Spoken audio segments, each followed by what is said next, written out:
আমি শুধু সৃষ্টিকর্তা না যে বানাইয়া ছেড়ে দিছি, কোম্পানি আর জানে না তার মাল কোথায় গেছে।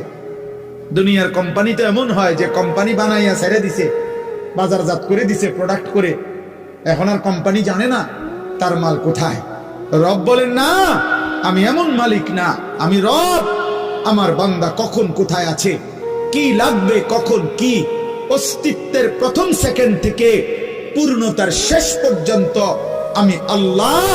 যখন যা লাগবে, যখন যা লাগবে, ও বলুক বা না বলুক, ও সেজদা দেখ বা না দেখ, ও গোলামি করুক বা না করুক, ও ইমানদার হোক আর বেঈমান হোক, আমি না রব?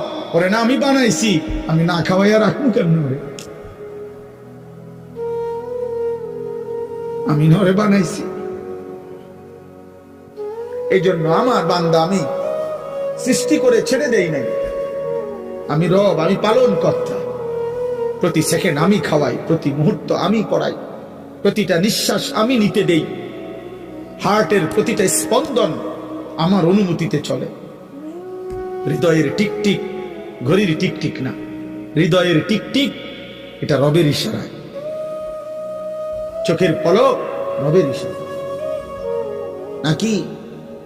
রব্বিল আলামিন, রব তিনি। তাবলীগু শাইই ইলা কামালিহি শাইআন ফাশাইআন। রব বলে কাকে? যিনি অনস্তিত্ব থেকে অস্তিত্বে এনে অস্তিত্বের প্রথম মুহূর্ত থেকে পূর্ণতার শেষ পর্যন্ত তিনি লালন করেন, পালন করেন, যতন করেন, আদর করেন, সব প্রয়োজন পূরণ করেন, তাকে বলে রব।